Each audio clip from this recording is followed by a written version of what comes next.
firstly, this is Suhas, and welcome to the Product Conversations with the Product Folks. The Product Folks is a volunteer driven community of aspiring product managers, and product leaders trying to bring the entire community together. We're currently live across 10 cities, 10 city chapters, and a bunch of initiatives online. We have resources that help you guys upskill. We have resources to help you guys connect. Bunch of things that we do, and this is just another initiative for us to dig deeper into the lives of product leaders, how their journeys have been, some products that they've worked with, and try learning a little bit from them. And only one more note for this conversation. I hope everyone's staying safe. And there is a questions tab on Airmeet too. So feel free to shoot out any questions that you have through the conversation, and we'll pick that up towards the end. Just a Pleasure. brief intro into Vamsi's profile.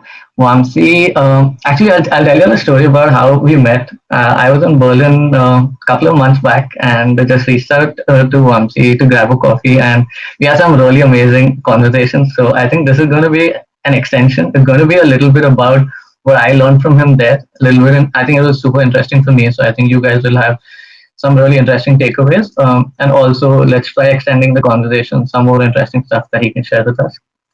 So, jumping right in, Vamsi has over a decade of experience in building products for marketplaces, for fintech startups, for supply chain products, and he's worked with MNCs, he's worked with startups in India, outside of India, companies like Lazada. I think a lot more is available on LinkedIn, but over to you, Vamsi. Would you just want to give us a TLDR into how your life has been, the journey, and anything that you want to share with us? Sure thing, Suhas.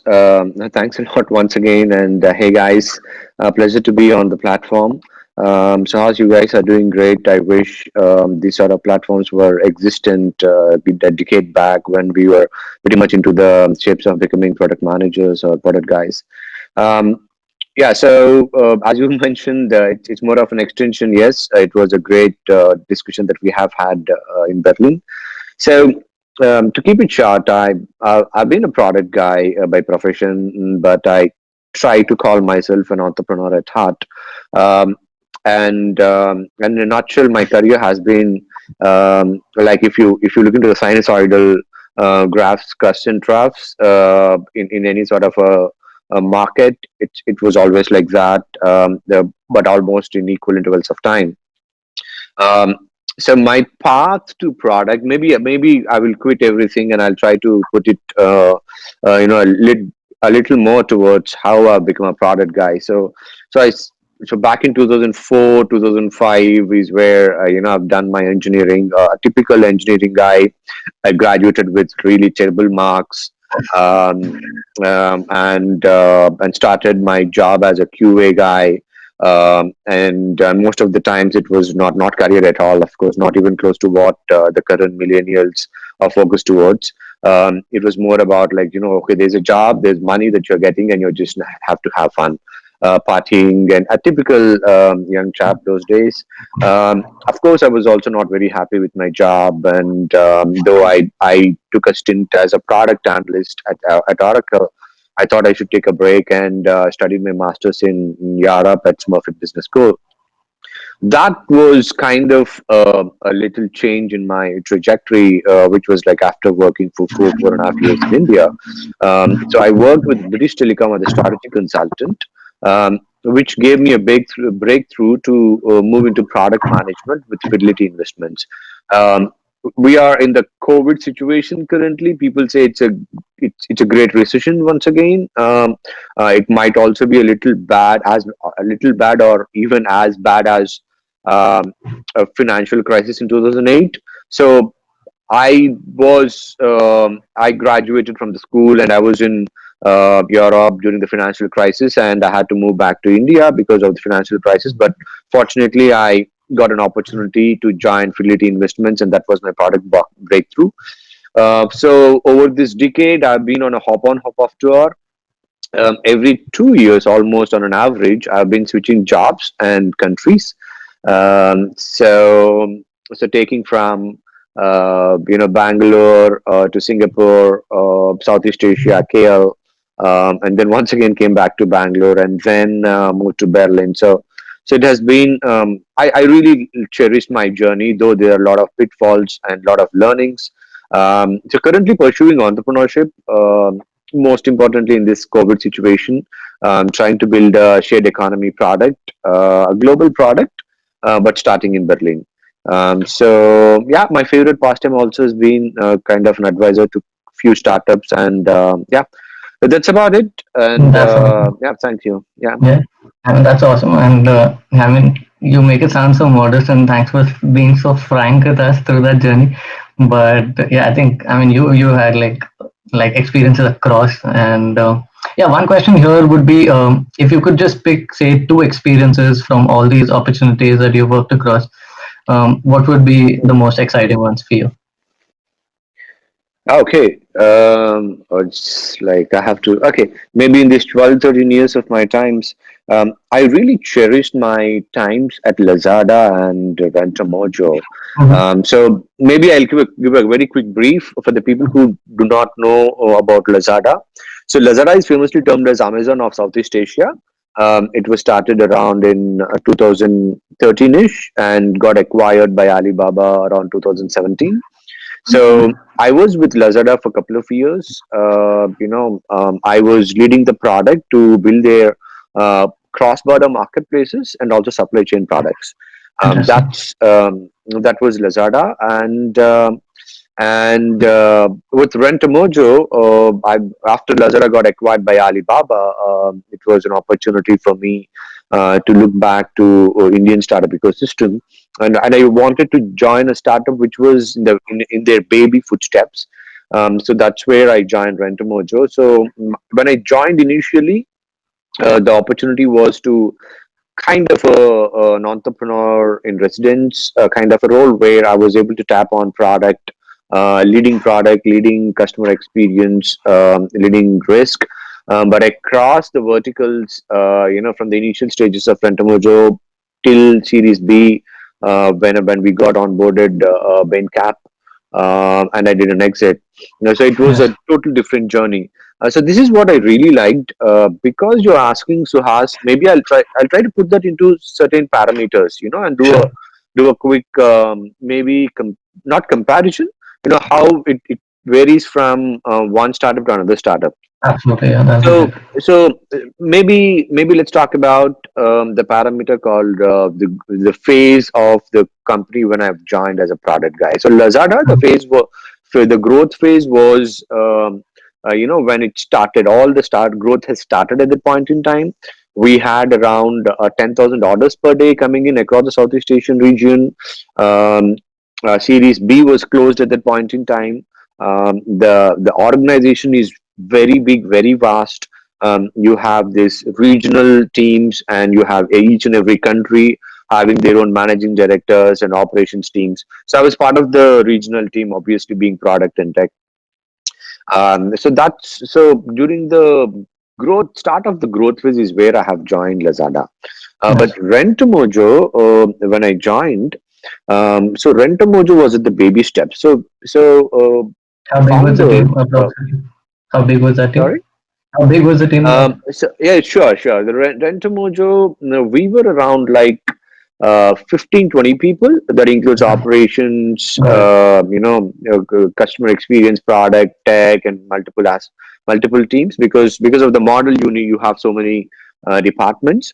Got it. We were around 15 to 20 people, Got it. mainly apart from few consultants. Got it. Um, so at that point in time, it was more about someone who would be able to bring on their past expertise, get onto the ground level of the business, understand the operations, the supply chain, the most important aspect, which is assessing the credit risk of the users. So that was an opportunity, and this was just at the starting phase. It was in a pre-seed situation when I have joined. So it was a Okay. different opportunity, and the challenges were also different. Which was like which made my roles a little different, because Lazada was almost a little structured, though it was chaotic. It was large, a lot of travel, multiple departments to be interlinked and worked with. Ventamoji is about like constant amount of validation, constant amount of um, observation on the way we are growing, Mm-hmm. what are the inputs that we are getting from the market, the investors, so on and so forth. So Rentamojo, my role was I was one of the board members, the senior leadership team Nice. members. So it was moving every month or once every quarter from owning, apart from product owning, also experience, customer experience, risk, sometimes even operations, delivery, so on and so forth. Got um, it. so so yeah, so this is, I really liked it, but the most important fascinating aspect that I've learned over there Mm-hmm. was, my typical day always constituted, at Rentamojo, being an entrepreneur. Yeah. Because it was not just your team of product or your team of risk. There are multiple facets of different teams that we had to go work together and solve the problems. Got it. So we were also scaling. So when I joined, we were around like 20-25 subscribers. By the time I left, we were 55,000 subscribers. Wow. Each subscriber, initially, when the subscribers have joined, their average order tenure was somewhere around like 6.5 months. But by the time I left, the average order tenure was around 12 and a half to 13 months. So if Nice. you look into this whole scale, there is a lot of engagement, lot of product innovation, lot of operations that has to come in picture, which was all about product thinking at Awesome. different levels. So Lazada was more about, you are a middle managerial guy, you had a product management team, you have a Mm-hmm. couple of product managers that they are reporting to you. Yep. But at Rentamojo, it's like, a team of around 85 to 90 Mm-hmm. across different verticals, and these verticals were also, I was leading at some point in time, and then we used to hire the head of risk, and then they used to come and we used to hand it over to them. So different challenges, different Yeah. experiences. I really loved it over there. The Awesome. way the multicultural aspect of Lazada was phenomenal, because we were from 80 plus countries at Lazada. Oh, In Rentamojo, it's like, ground level operations and business, how it works in India. right. It was fantastic.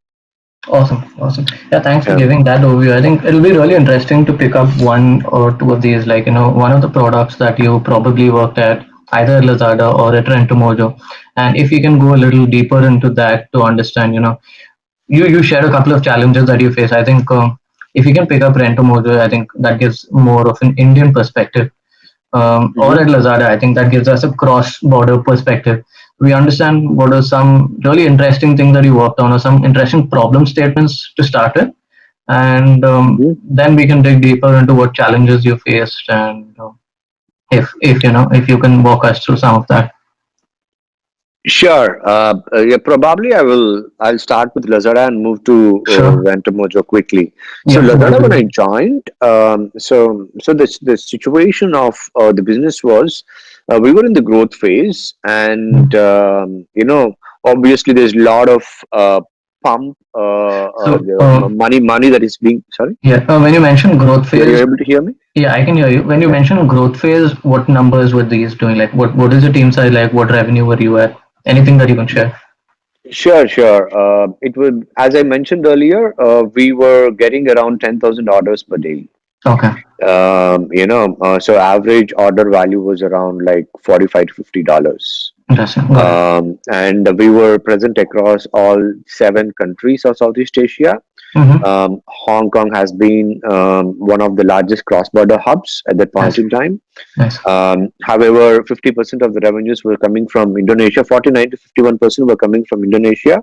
The Mm-hmm. rest all were coming from the other countries like Singapore, Malaysia, Vietnam, Philippines, um, and I think I missed Thailand. Got it. So this was the current situation at that point in time. But one of the biggest problems Yeah. that Lazada was facing was from the customer experience angle, Okay. because when orders have been delivered, there was no track and trace available at that point in time. Imagine back in 2013 and 14 times, Mm-hmm. there was no track and trace where The moment you place an order, you get automated notifications, and you have an app. Currently today, these Mm-hmm. days, you have an app, and then it showcases you the whole timeline of the track and trace of the product. But Yeah. those days, nothing was there, so we had to build track and trace from scratch. Mm-hmm. And by the way, at that point in time, Lazada, we were also benchmarking with top-notch global e-commerce companies. Flipkart was also a product that a company that we were benchmarking Nice. along with Amazon. So Mm-hmm. we were able to do a lot of research and understand that building a track and trace with something called network intelligence becomes a prima facie important feature to Mm-hmm. solve the track and trace problem. But to do that, we had to do all sorts of integration with existing third-party logistics players, which we call as 3PLs. Okay. So that's where I joined, and Mm-hmm. have done 25 plus integrations with the 3PLs, Got it. so that um, your average TAT of a customer service executive Mm-hmm. reduces a lot, and your NPS across the delivery touch points would Yeah. increase constantly. Got So, it. in fact, by the time I left, we were selling around 120,000 orders plus. Interesting. This was around 1.5 years time. The growth. Got it. Got it. So this product was already existing, right? You didn't go 0 to 1 here. No, no. Okay. No, this product was existing, not 0 to 1. The beauty with Rentamojo was 0 to 1 almost. Uh-huh. Um, so, so Rentamojo, when I think it was the times when we got a pre-seed from Axel, Mm-hmm. and my founder Geetansh and another co-founder Gautam were on top of the role in order to understand and build an assessment where we should be able to decrease our NPAs. NPAs fundamentally is the non-performing assets, Okay. and some of you guys might be, getting surprised, like why would an online rental firm like Rentamojo would require NPA? So it's like this.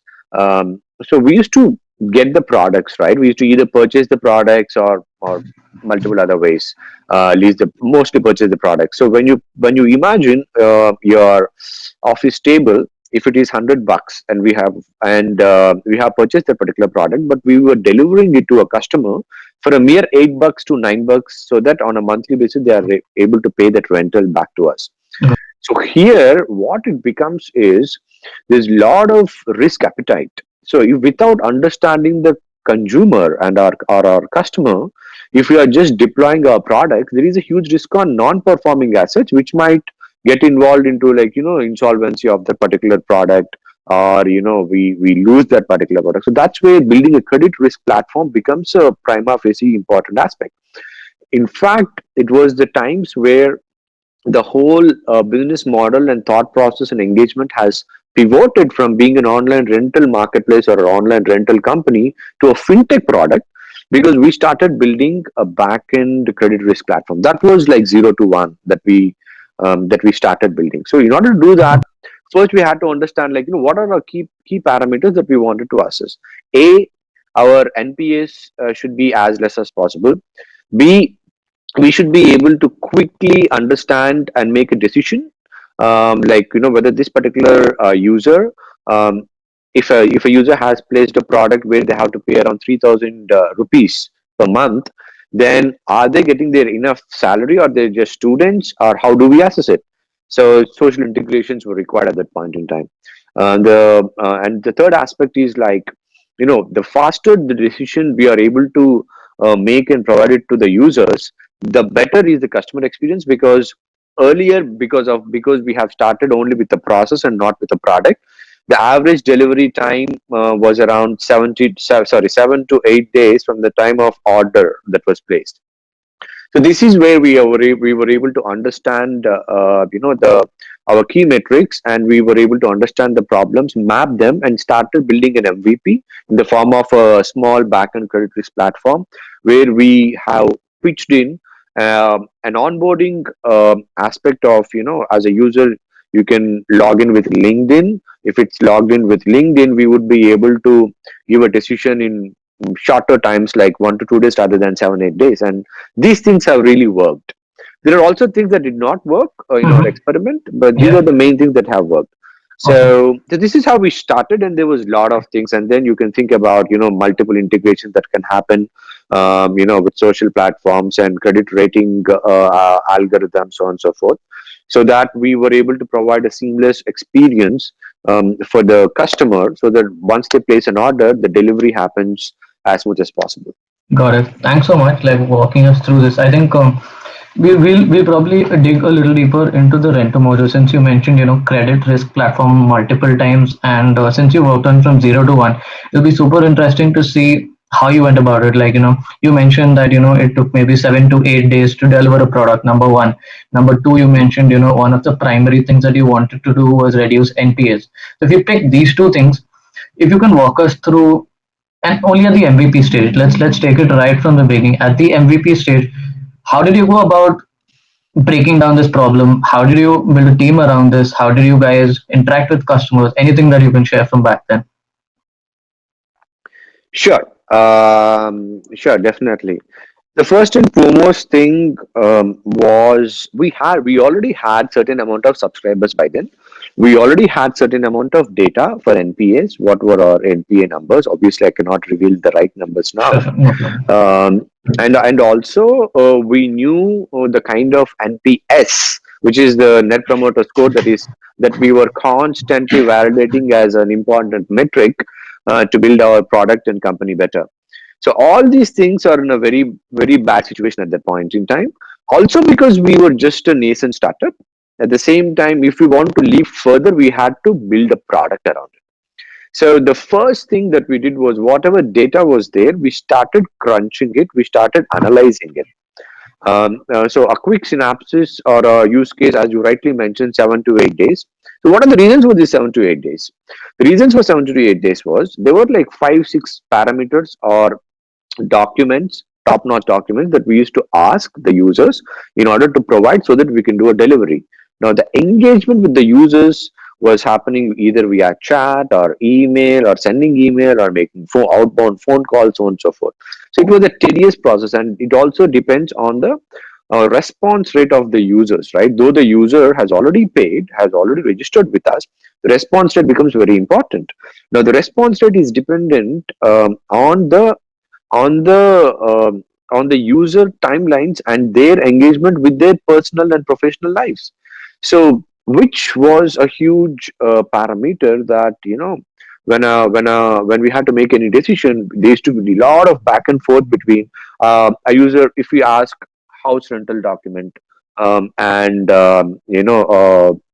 tax ID, for example, VAT, not VAT, what is a PAN in India, right? PAN.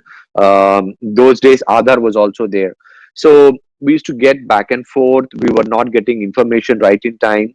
Once we get all the information, then we had to, in the backend team, we had to process it according to the priorities of the information that was coming in. Everything goes back to the Excel, and we were trying to tweak the Excel with some macros in order to prioritize it. So it was a huge cumbersome process, and also the analysts and the risk process management team, they were also going through a lot of stress and pressure because the customers are calling the customer care people, and they are complaining a lot. So NPS was also going down. So these are the factors we were able to observe, and the MVP came in by rolling out mainly two things. One was we did a quick integration, third party integration with then existent company who were able to identify the Aadhaar cards or PAN cards and give us a thumbs up or thumbs down. So we were able to quickly integrate with those companies and push it forward to the customers in terms of communication with email notifications and push notifications on their apps, so on and so forth. This was our first MVP. Did it worked out well? This is not worked out well. Yes, it worked out well. Also, it bombed a little bit sometimes because of our wrong communication. But fundamentally, we started evaluating day by day how the impact is happening on customer experience team, which includes all sorts of customer care services and channels, and also how it is being impacted online by the way the reviews are coming in. That was the MVP.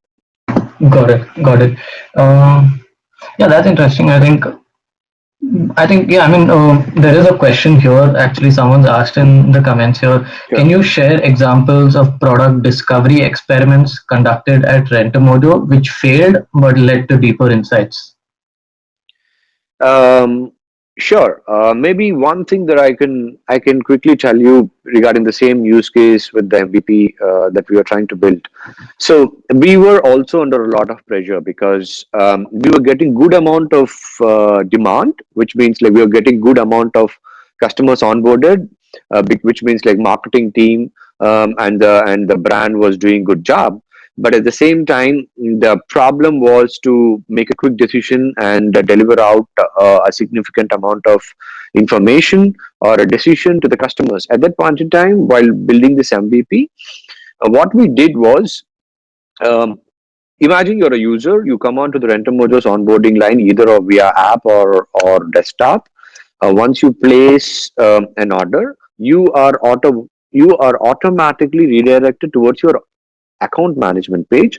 And in account management page, initially what we did was we were experimenting, but we did was we said like, hey, if you are able to give your LinkedIn and other documents, rest assured in 90% of the times you would be able to do a delivery in 48 hours.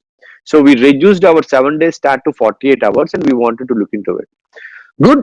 Lot of documents were uploaded, but there were also situations what we realized were the documents were that were uploaded. I'm talking about like large number of cases, they were not legit and right documents. For example, when we have asked to upload a pan card, people used to upload their driving license now, was and or some other particular document, or they also used to upload some other document so that it gives a success criteria to them. And then we say like, and then we send them an automated email saying that, hey, in 4 to 48 hours you would have the delivery done. But when this particular wrong documents are coming back to our backend team, so they were looking into the document. They're like, hey, this particular user has given wrong documents, and we had to reach out to them. And we were not able to solve the problem in 48 hours because there was a back and forth and dependency on the users.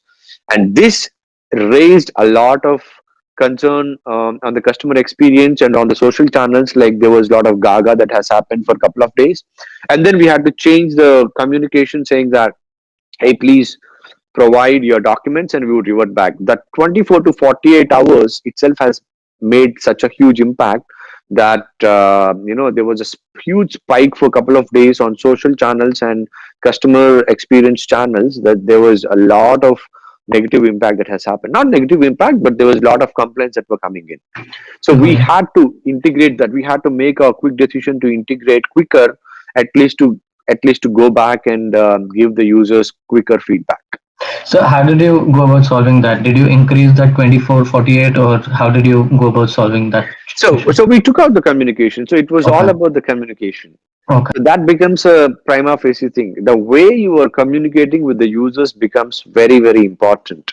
So you set the expectation for a user, and then if the user and if you are not able to meet with it, especially our Indian consumers and future you have Gen Z consumers who are normally restless, so they would not like it. They might have multiple other options. So that's where something you have to quickly make the decision and move on. Got it. And Got it. which is what we did as well. Interesting. Interesting.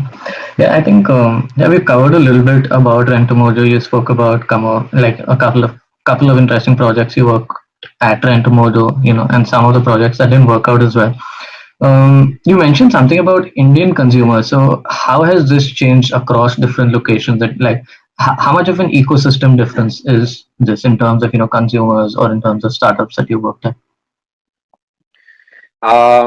Yeah, are you, just to reiterate, are you asking about Indian consumers versus Southeast Asian versus European, something Yes, like yeah, that? yeah, yeah. To start with, yeah, Sure. Obviously, it's very different, right? Like Indians have a very different way or approach towards they spend online. Very much thanks to all those existing e-commerce companies which have pampered Indian consumers for years together by providing a lot of discounts and vouchers. The same gaga was everywhere, taking from US. US has reduced it a lot earlier, but in Southeast Asia also it was the same thing, which also has an impact on the behavioral patterns. So, for example, if you go to Southeast Asia, you can actually draw kind of good parallels between Southeast Asia and Indian ecosystems. Leaving Singapore, inside Southeast Asia, you can leave Singapore and Hong Kong. I mean, you can argue with me, Hong Kong is not coming under Southeast Asia, but in general, they are the markets. So if you take Indonesian market, which is the largest market in Southeast Asia, the consumer behavior is also very much similar to the Indian consumer behavior. India has millennials, which are like 60-70% plus, and in 3-4 years they're going to be 70% plus. Indonesia has also got a lot of young millennials. The mobile trends in India has been growing 15 to 25 15 to 20% year on year from 2013-14 till now. The same thing in Thailand. Vietnam has been booming a lot. But when it comes to Europe, it's a different trend altogether, because in Europe, consumers are all middle-aged people. Average age comes around like 40-ish. They are aging population compared to India or Southeast Asia, or even with the likes of America. So in Europe, it is not more of a consumer product or consumer businesses, though you have obviously consumer products and companies, startups. It's more about solving the needs of the European market, which can come across the vertical. There is no typical, like India is a mass consumer market, Southeast Asia is a mass consumer market, China is a mass consumer and tech market. Europe is not that. Europe is also a consumer market. It also has consumer market, but it has a lot of B2B space, local businesses which were turned into online. They were building B2B online businesses for the local countries, because the way Germany business happens in B2B space is very different to what's happening in Spain or UK. So these are the main differences. If I really have to compare, the markets are different. Got it. Yeah. Yeah, that's interesting. I think that's some insight into the consumers. And how has your experience been working with, say, companies like on the employer side of things? How has your experience Mhm. been in India versus outside? What excites you about each of these ecosystems? You could talk about Uh, the good things and the not so good things across both. um, yeah. So I think in startups, I genuinely feel I was lucky enough to work with certain startups which are hands down on ground to get things done. So Lazada is one of them, because of the aggressive nature of the founding team, and the senior leadership teams, and also the nature of the business model across Southeast Asia. They're very aggressive in nature, but pretty much grounded towards what other things have to be done. In India, also, it is the same situation, but India, I think the talent was a little more raw. um, they need lot of grooming.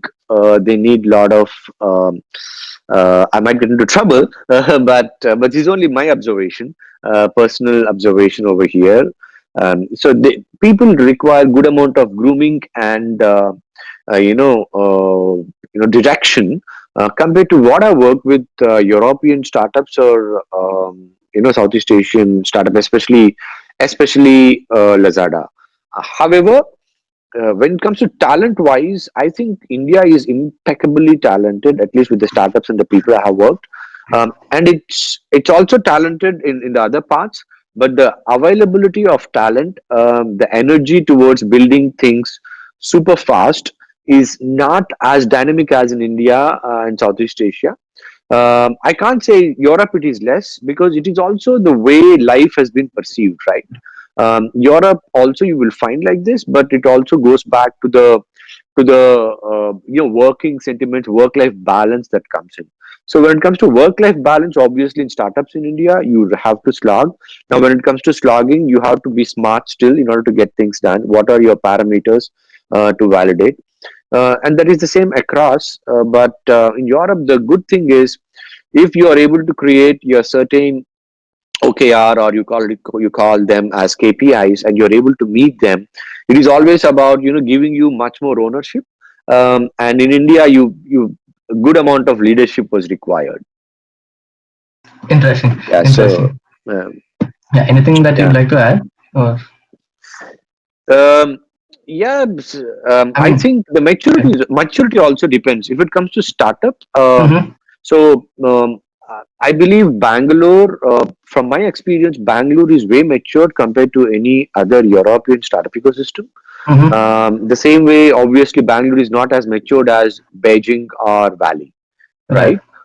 Now, for example, I can talk about Berlin. Mm-hmm, Berlin, there's a huge transformation that is happening in the startup ecosystem, which is like earlier, at least 3 4 years back. yeah. The product is always termed as another IT service where there is a business department, or business stakeholders would come to the product guys, would Oh, pass on the requirements, and these guys are just considered as the bridge, but not like product being an added value for the whole business, which is also happening slowly. In India, that is already taken care, I think.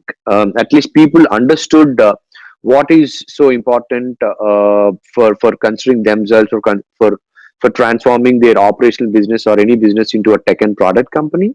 That is much faster in India. Yeah, this and maybe yeah, that's about it. I would go interesting. for now. Yeah. Um, there are a lot of people who've joined in who are probably early stage PMs or mid stage PMs who might want to explore an opportunity outside of India, and especially maybe in Europe or Southeast Asia. What Mhm. are some points that you like to mention to them in terms of what should they be looking at before they switch, and how do they go about this process? Sure.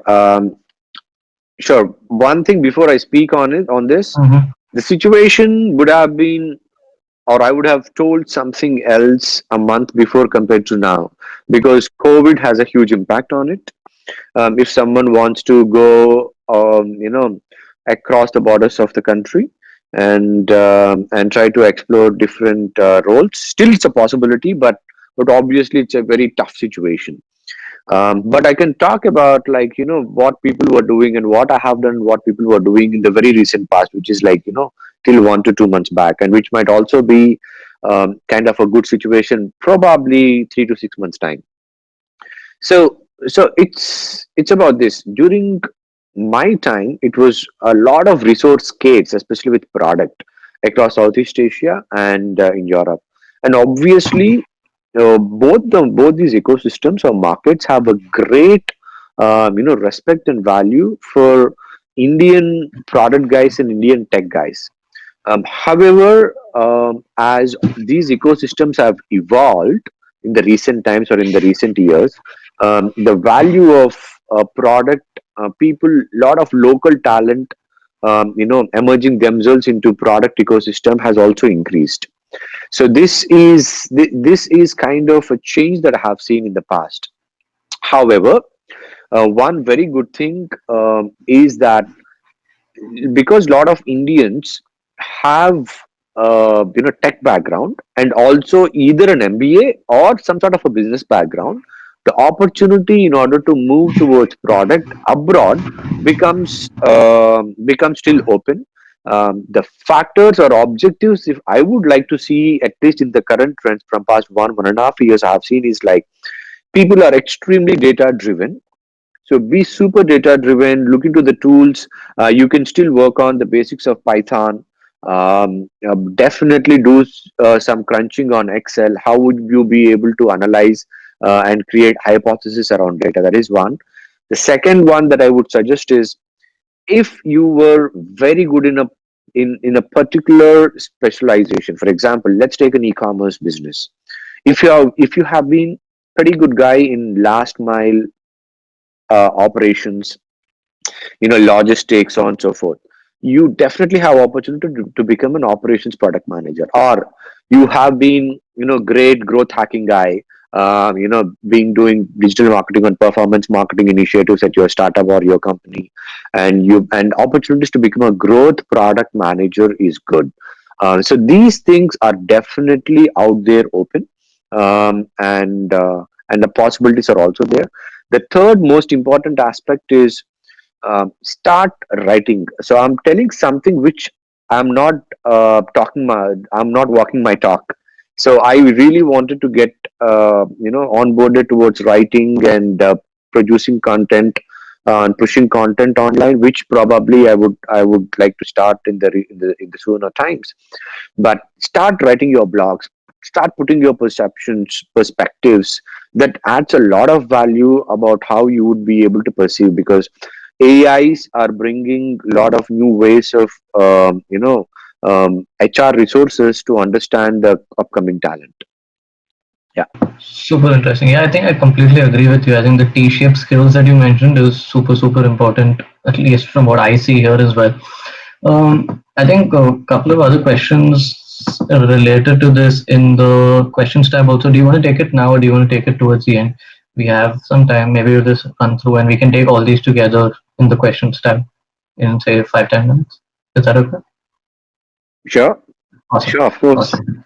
Awesome. Awesome. So yeah, guys, feel free to like jump in and like put all the we'll be covering all these questions in under 10 minutes towards the end of this session. So feel free to just push any questions that you have in the tab. Um, yeah, I think about the skills that you've covered. Um, I think we've covered quite a bit about the ecosystem that you have here.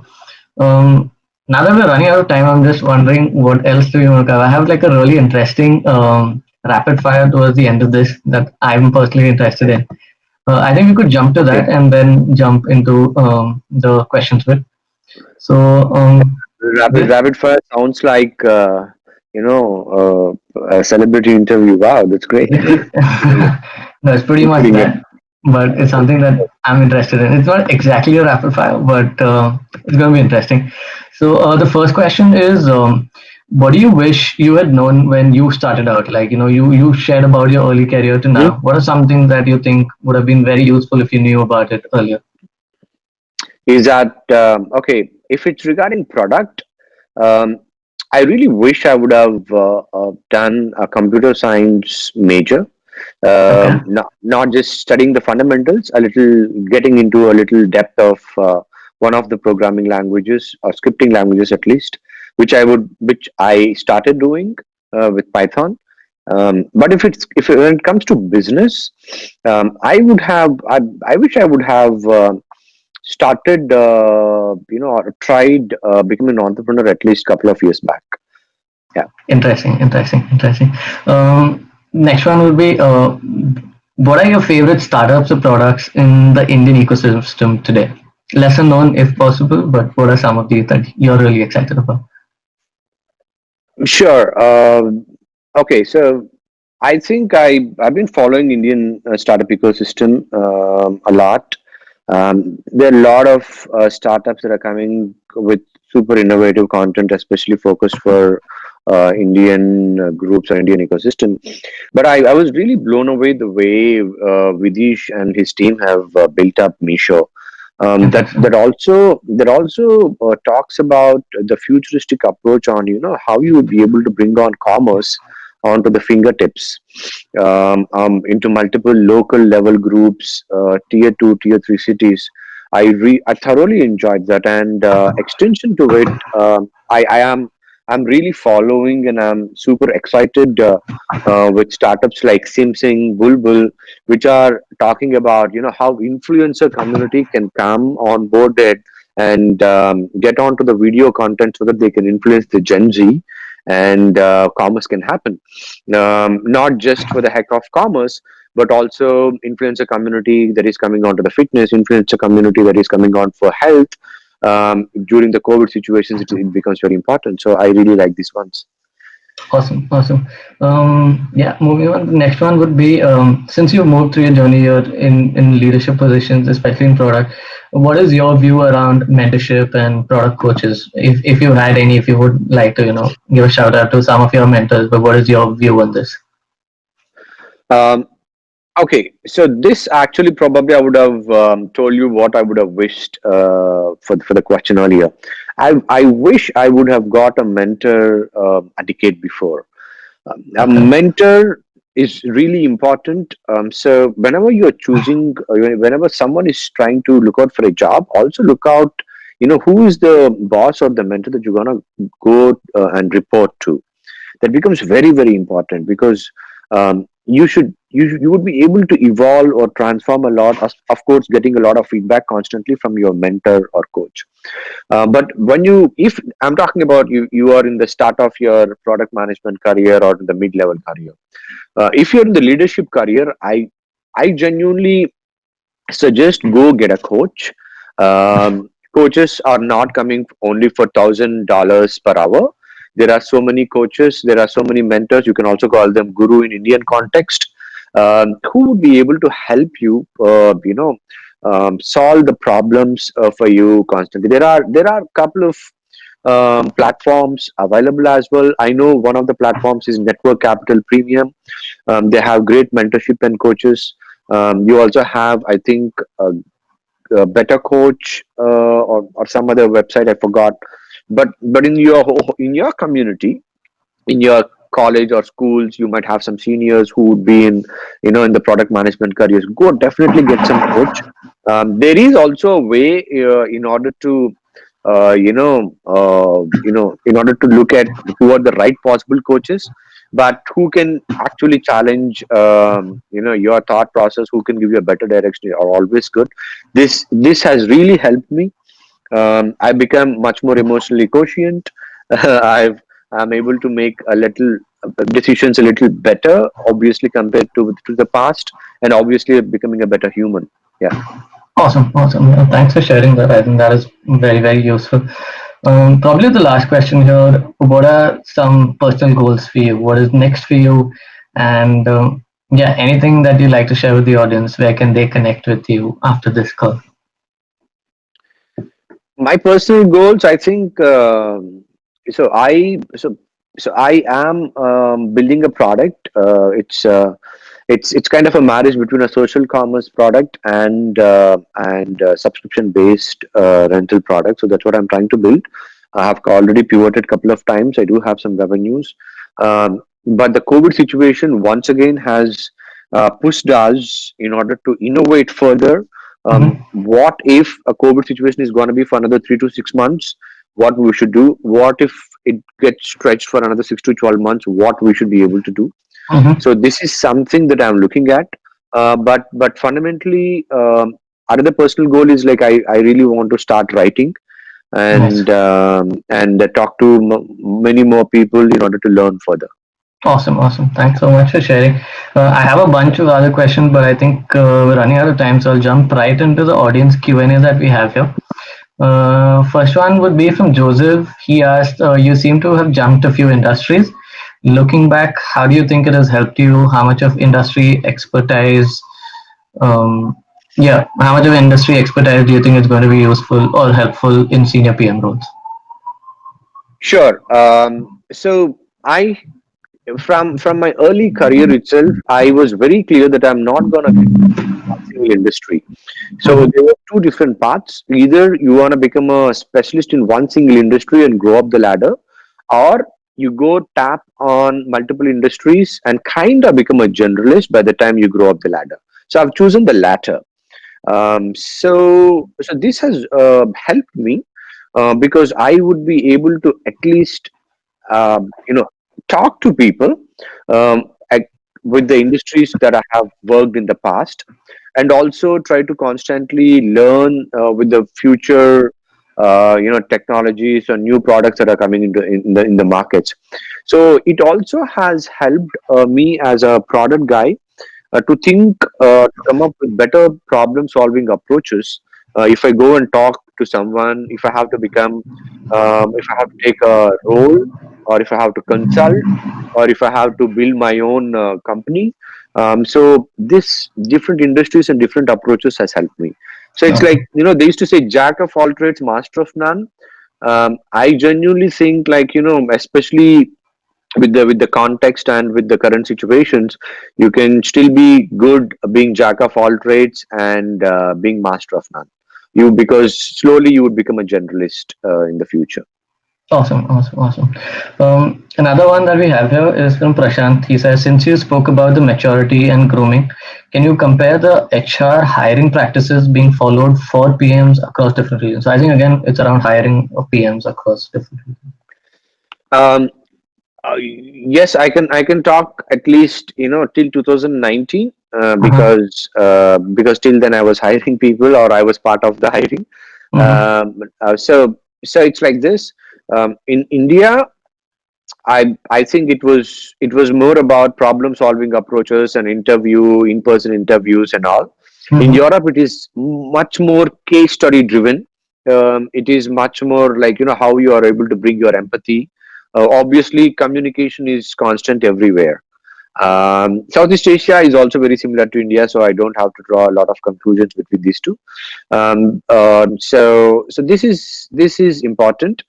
Also, I have seen there would be some challenges with respect to pedigrees in India, but I have also seen, like, there's a lot of trend that is coming in on a decline, that it's not just the pedigree, it is also your past experience, your value add that you would be able to bring onto the role.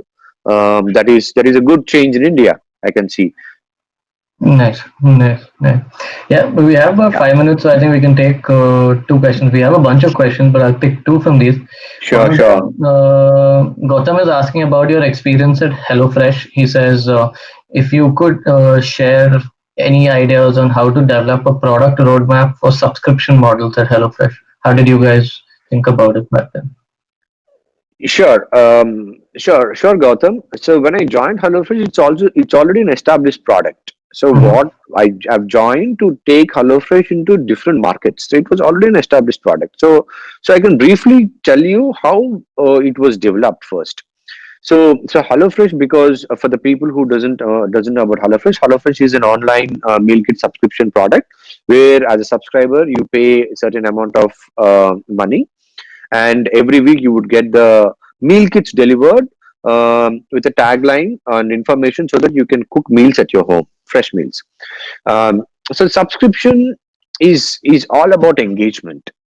So whenever we talk about subscription, whether it is rental subscription or Netflix subscription or HelloFresh subscription, it's mainly about engagement, which means, like, you have to understand your user's behavior, their pattern, their complaints, their happiness around your product. So that is the basis where HelloFresh was able to build a good initial experience for all the users. And subscription basis, the subscription product, as I've told you, apart from the user engagement, there are also certain metrics that you constantly have to validate, because end of it is all about business, right? So your CAC versus your CLTV becomes a very important metric, and CLTV has a huge influence on the kind of referrals that happen, the kind of extended period of the user, how the users are switching from existing subscription to another subscription, or if they are dropping off as a churn, what are the learnings that you are able to get. So these are the main metrics that HelloFresh has followed, which were quite helpful, apart from the unit economics. Obviously, unit economics is a backbone for any business. Yep, yep. I think yeah, we could have gone deeper into that, but paucity of time. Yeah, So I think there are two you can questions reach out around. to me, Gautam. We can talk if you Yeah, want to please, please. later. There. The last one would be around COVID. I think there are a bunch of questions around. What are your thoughts on the current situation? Product roles might not be in as much demand right now because companies are shutting off their hiring processes right now. So, what are your thoughts around this since you've been through the 2008 cycle? Oh, that's a good question. Very important for all of us living. First of all, stay safe, stay healthy. That's the most important thing, and do not panic at all. Whatever happens, the way cells work and all that is totally different. We don't know; it's not in our hands. The same thing is comes to the markets as well.